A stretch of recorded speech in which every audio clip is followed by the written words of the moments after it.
You can go right ahead. I see a hand up. I believe that's in Leo J. Austin. Thank you.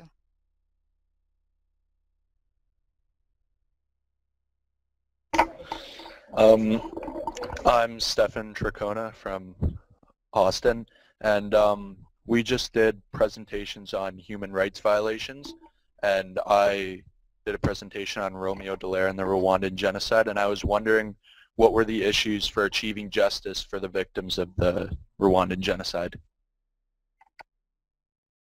Thank you.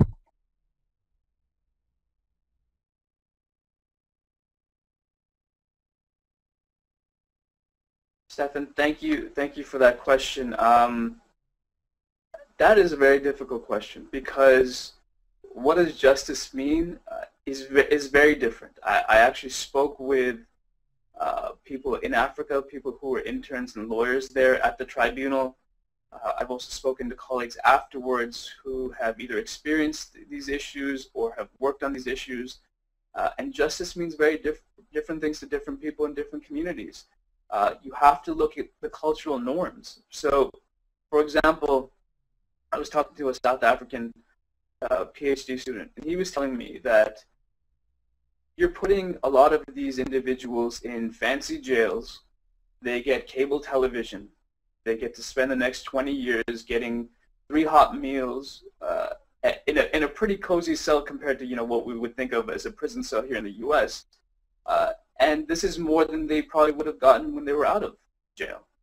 So is that justice for the victims who have lost every family member, watched each of the women in their families possibly being raped and killed? Is that justice for them?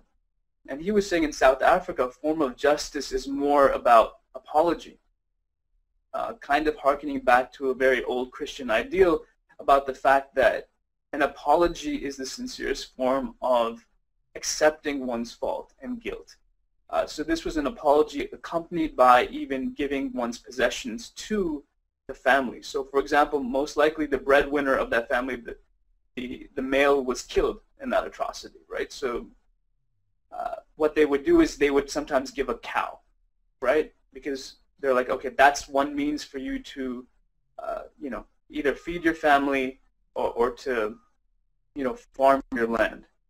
So that to them was more a system of justice, that apology accompanied by some type of compensation, rather than putting people in jail for 20, 30 years, if not more.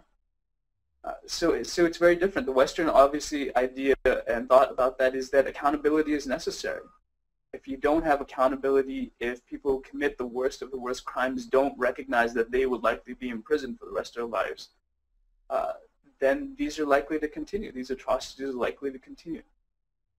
But I think it is a real challenge to balance what individuals' cultural norms are versus what we think is the Western ideal of what justice is.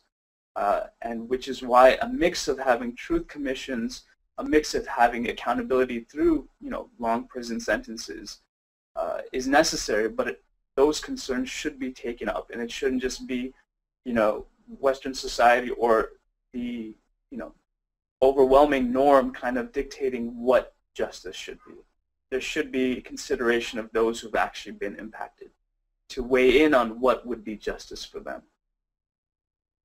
Thank you.